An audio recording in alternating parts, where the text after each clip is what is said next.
स्वागत है आपका। और सोने और चांदी पर बात करेंगे, जहां पर ऑल टाइम हाईज हमने सोने में बनते हुए देखे हैं और जिस तरह के गेन्स हैं उसके बाद अंतर्राष्ट्रीय बाजारों में तो इस साल $750 पर आउंस की तेजी आई है। यानी कि जो ये 30-32% की बढ़त है, ये 40 साल के बाद हमने किसी साल में आते हुए देखी है। जहां तक भारतीय बाजारों की बात है, बिकॉज वो 9% का ड्यूटी कट था, तो तेजी इस बार 22% की है इस साल में अब तक। और पिछली बार जब हमने इस तरह की बढ़त आते हुए देखी थी तो वो 2020 में था, जब करीब करीब 28% की तेजी हमने उस साल में आते हुए देखी थी। तो ऑफ कोर्स आउट परफॉर्मेंस तो यहाँ पर देखने को मिली ही है, लेकिन ये जो तेजी है एक तरफा रही है। और दूसरी बात ये कि अब फेस्टिवल्स के समय में इस तेजी के क्या मायने हैं। ऑलरेडी हम मार्केट पार्टिसिपेंट से बात करते रहे हैं जिन्होंने हमें बताया है कि पिछले 15 दिन की अगर बात की जाए तो यहाँ पर कुछ गिरावट ज़रूर देखने को मिली है खरीदारी में। डायमंड्स के मार्केट के हिसाब से पिछले 2 साल थोड़े स्लो डाउन वाले रहे हैं और अब क्योंकि सोने में ऑल टाइम हाईज हैं तो कुछ दिक्कतें यहाँ पर दिखती हुई नज़र आ रही हैं। लेकिन इन सब से ज्वेलर्स क्या देख रहे हैं, कैसे तैयारी कर रहे हैं, किस तरह की बाइंग एक्सपेक्टेशंस है, इन सब पर बात करने के लिए हमारे साथ हैं कामा ज्वेलरी के MD Colin Shah, Bawa jewellers के CEO Gaurav Bawa, India bullion and jeweller association के national board director Pramod Mehta and silver emporium के एमडी राहुल मेहता। आप सभी का कार्यक्रम में स्वागत है। कॉलिन, आपसे जानना चाहेंगे, आप गोल्ड डायमंड दोनों में यहाँ पर ट्रेड करते हैं, किस तरह से आप फिलहाल इस मार्केट को देख रहे हैं, कैसा स्लो डाउन है और क्या एक्सपेक्टेशंस हैं? मनीषा, थैंक्स। सितंबर में अगर देखेंगे, इंपोर्ट ड्रॉप हुआ, अगस्त में ऑल टाइम हाई था। थोड़ी स्लो डाउन रिटेल पे 100% है। और ऐसी उम्मीद है एटलीस्ट इंडस्ट्री को ये दिवाली के लिए कि वैल्यू वाइज लास्ट ईयर से 5-10% ग्रोथ हो जाए तो बहुत खुश रहेंगे इंडस्ट्री। बट वॉल्यूम में 10-15-20% भी हो सकता है कि थोड़ा डी ग्रोथ हो जाए। तो वैल्यू बरकरार रहेगी, शायद थोड़ा ग्रोथ भी होगा, but volume for sure down रहेगा। डायमंड ज्वेलरी में अगर बात किया जाए तो एक्सपोर्ट्स डाउन ही रहे लास्ट ईयर से, ये साल भी we are 20-25% down. Studded jewellery का अगर आप सेक्टर देखोगे और प्लेन गोल्ड में देखोगे तो इतना आई थिंक गिरावट नहीं आई है। एक्चुअली स्टडेड ज्वेलरी में थोड़ा मामूली सिंगल डिजिट ग्रोथ भी है, प्लेन गोल्ड ज्वेलरी में थोड़ा मामूली अगर डी ग्रोथ है। तो एक्सपोर्ट्स इज अ स्ट्रगल। और जियोपॉलिटिकल इश्यूज जिस तरफ से है, यूएस इलेक्शंस, चाइना में जो हिसाब से स्लो डाउन है, तो ऐसे लग रहा है कि एक्सपोर्ट्स अगले 1 साल तक भी थोड़ा बम्पी वेदर रहेगा। It won't be a smooth road. और 2025 के एंड में सीजन के हिसाब से थोड़ा सबको लग रहा है कि अच्छी रिकवरी हो जानी चाहिए।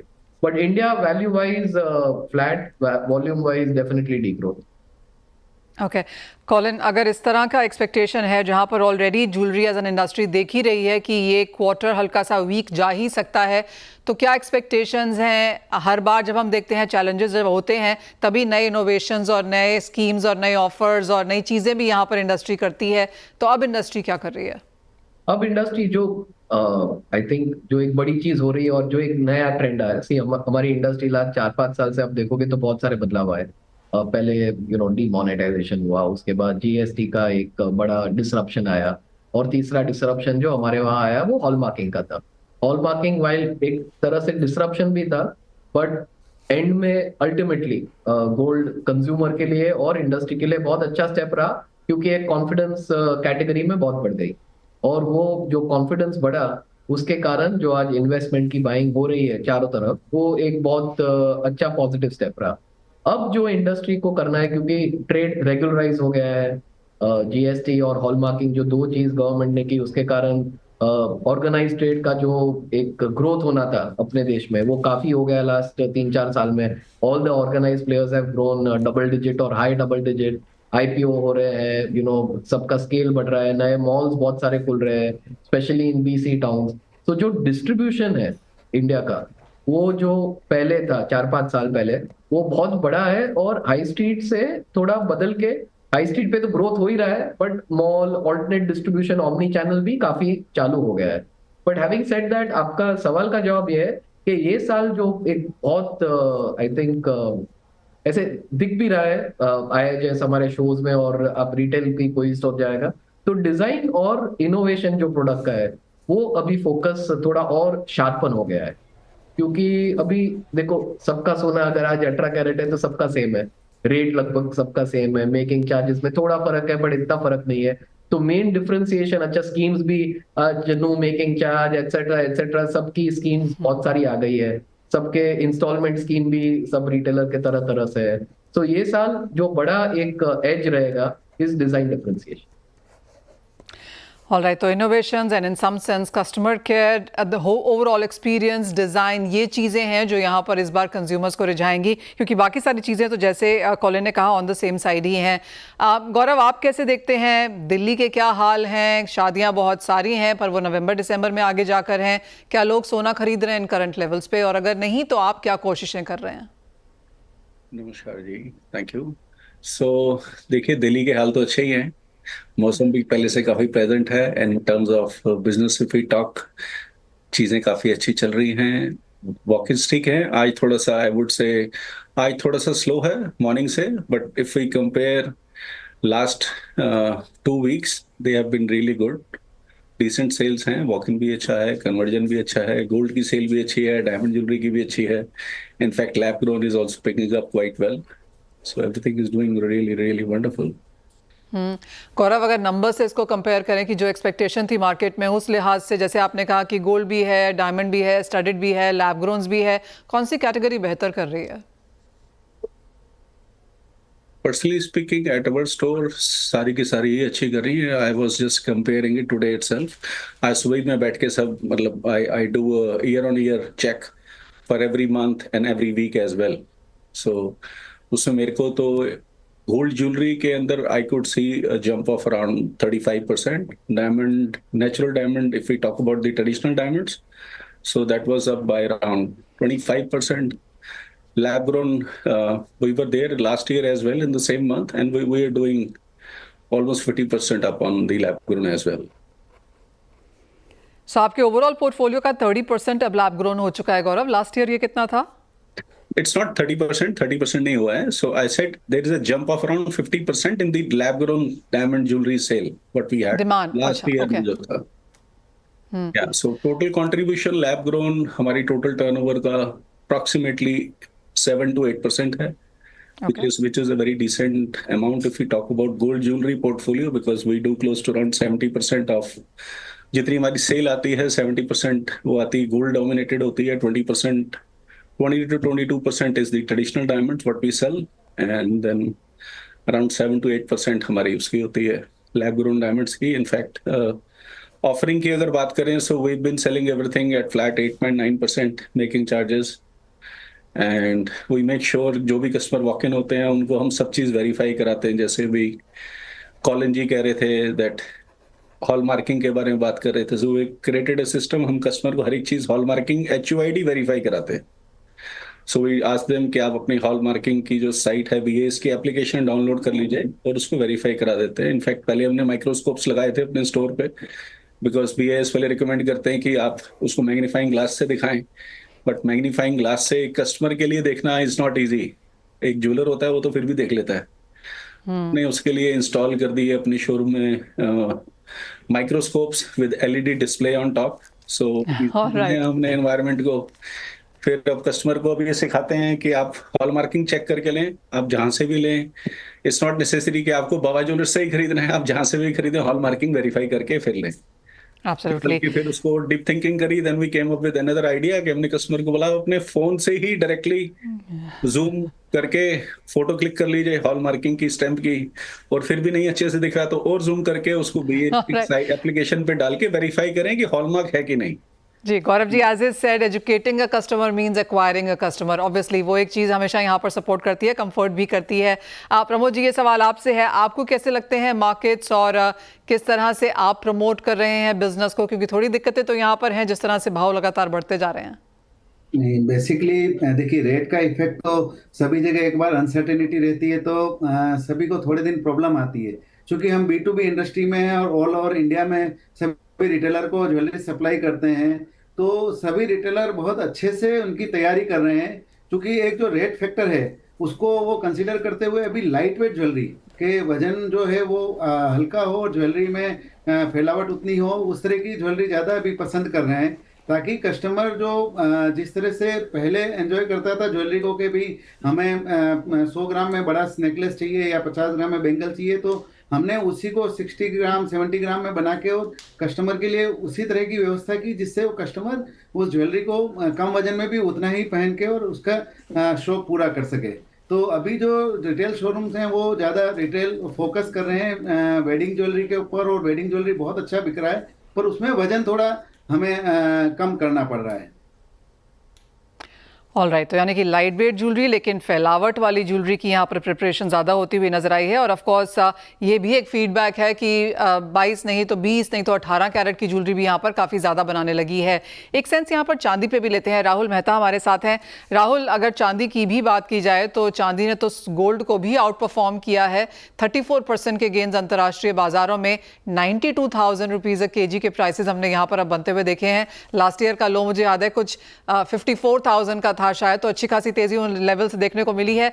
आपके लिए दिवाली कैसी है? क्योंकि चांदी की जहां तक बात आती है, ऑफ कोर्स कॉइन्स है, कॉर्पोरेट गिफ्टिंग भी है, काफी कुछ चीजों में यहां पर इसका इस्तेमाल किया जाता है। आपने पिकअप कैसा देखा है?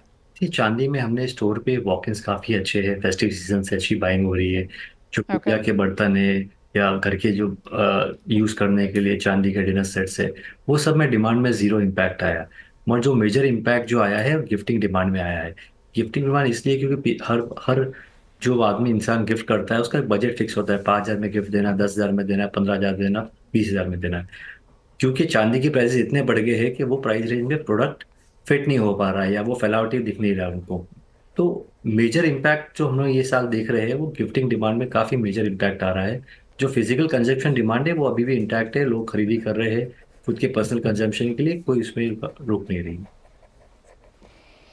वेल एब्सोल्युटली, आपकी बात सही है कि उतने बजट में चांदी मिलना भी अब यहाँ पर मुश्किल है, तो गिफ्टिंग एक और चीज़ है। राहुल, जहाँ तक चांदी की बात आती है और जो चीज़ें चांदी से बनती हैं, कई बार हमने ऐसा देखा है और मैंने ये आपसे भी बात हुई थी मेरी कि जितना चांदी का प्राइस होता है उतना मेकिंग का प्राइस भी कई बार हो जाता है, तो वो भी एक चीज़ है जो यहाँ पर एड ऑन करती है। मेकिंग को लेकर यहाँ पर कुछ कॉन्वर्सेशंस हैं या उसे कम करने की बात है? नहीं, मगर चांदी की जो आप बता रहे हो, जितनी चांदी की प्राइस है उतनी मेकिंग, वो एक बहुत छोटा सेगमेंट है। That is less than 1% of the entire segment. जो मेजोरिटी जो प्रोडक्ट्स बिकते हैं तो चांदी की बेस प्राइस के ऊपर 10% से लेकर 25% के वैल्यू एडिशन होते हैं, तो उसमें कोई इतना मेजर इम्पैक्ट नहीं आ रहा है। ऑल राइट, तो यहाँ पर भी गिफ्टिंग नीचे चली गई है, लेकिन जहाँ तक फिजिकल पर्सनल कंजम्पशन है, क्योंकि ये माना जा रहा है कि चांदी के प्राइसेस भी आगे जाकर ऊपर जाएंगे, तो वो एक सपोर्ट सेगमेंट है। इन्वेस्टमेंट के तौर पर जो खरीदारी है वो यहाँ पर बरकरार है। आप सब हमारे साथ बने रहिए। एक छोटे से ब्रेक का समय है, लेकिन जब लौटेंगे तो आपसे यही जानने की कोशिश करेंगे कि अब आगे यहाँ से जाके आपकी सेंस क्या है प्राइसेस को लेकर, और दूसरा इस फेस्टिवल डिमांड को लेकर अब क्या नंबर्स निकल के आ रहे हैं, उस पर करेंगे चर्चा।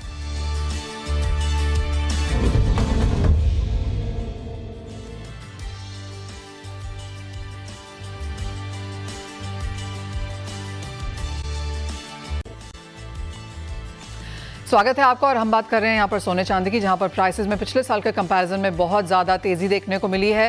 थोड़ी सी उठापटक भी है, अनसर्टनिटी भी है यहाँ पर खरीदारी को लेकर। Of course day to day यहाँ पर वॉचिंग भी है। आज का दिन स्पेशली इस हफ्ते का थोड़ा स्लो रहा है, क्योंकि प्राइसेस में हमने ऑल टाइम हाइज बनते हुए देखे।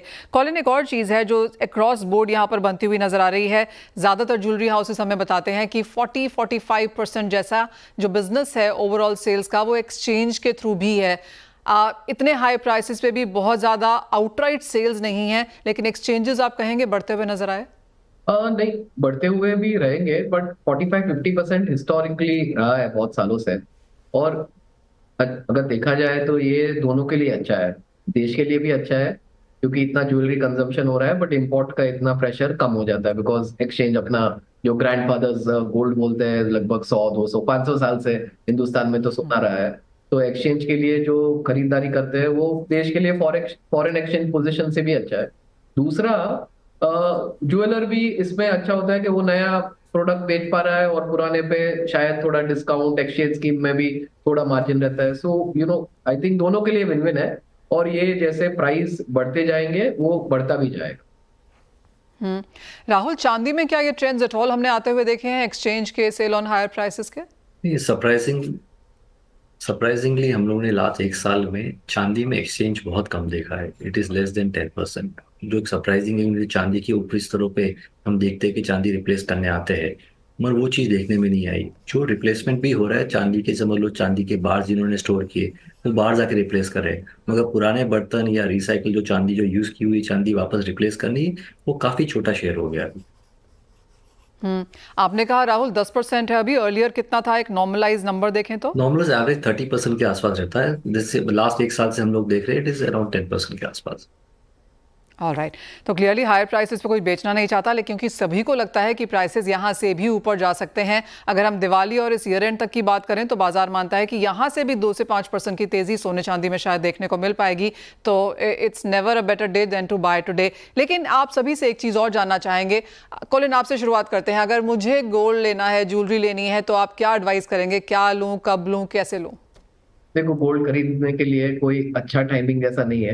अगर हिस्टोरिकली आप देखोगे तो हमेशा हर साल 3, 5, 7% अप्रिसिएशन मिला ही है कंपाउंडेड। और लास्ट 3 साल में तो जैसे आपने खुद अभी स्क्रीन पे दिखाया 66% अप्रिसिएशन। तो गोल्ड खरीदने के लिए कोई अच्छा टाइम नहीं है। ओकेजन, इन्वेस्टमेंट, जब भी आपके पास पैसे है, आपको आपका पोर्टफोलियो डाइवर्सिफाई करना है, गोल्ड खरीद सकते हैं। मेरे को लगता है शॉर्ट टर्म में 3 to 5% अप डाउन करेक्शन शायद आ सकता है, मगर अगर आप अगले 1 साल का पीरियड देखोगे तो आपको 10, 15, इवन 20% अपसाइड ही शायद मिलेगा। सो लॉन्ग टर्म कुछ वरी जैसा नहीं है। लॉन्ग टर्म अप्रिसिएशन है। Short term yes there will be correction. So खरीदने के लिए कोई भी टाइम सही है जब भी आपके पास ओकेजन है और पैसे है। और ये धनतेरस मनीषा जरूर जाइए और थोड़ा खरीदिए। डन डील कॉलिन, क्योंकि मुझे आपने बोला है मैं पक्के से जाऊंगी। इन एनी केस मैं धनतेरस और अक्षय तृतीया पे डेफिनेटली सोना चांदी खरीदती हूँ। प्रमोद जी, आप क्या राय देंगे? आपके अगर रिलेटिव्स, फ्रेंड्स आपसे पूछ रहे हैं कि क्या खरीदें, कैसे खरीदें, आप क्या बता रहे हैं उन्हें? देखिए, सोना खरीदना हर समय शुभ है, और अभी तो मौका इसलिए है क्योंकि फेस्टिवल भी चल रहे हैं, अच्छे मुहूर्त भी, आगे शादियां भी है। तो अगर सोना ही एक ज्वेलरी ऐसी चीज है जिसको आप पहनने के बाद भी आप मेकिंग से ज्यादा एप्रिसिएशन ले रहे हैं, तो आप दोनों चीज पूरी कर रहे हैं। आप अपना शौक भी पूरा कर रहे हैं और वैल्यू भी एडिशन हो रहा है। तो ये आप मान के चलिए, अगर आज भी आप सोना लेंगे तो अगले साल उसमें 10 से 12% मिनिमम आप तेजी देखेंगे। तो जिससे आपका सोने में इन्वेस्टमेंट भी हो गया और आपका शौक भी पूरा हो गया। तो मेरे को ऐसा लगता है कि सोना हर समय लेना शुभ भी है और अच्छा भी है।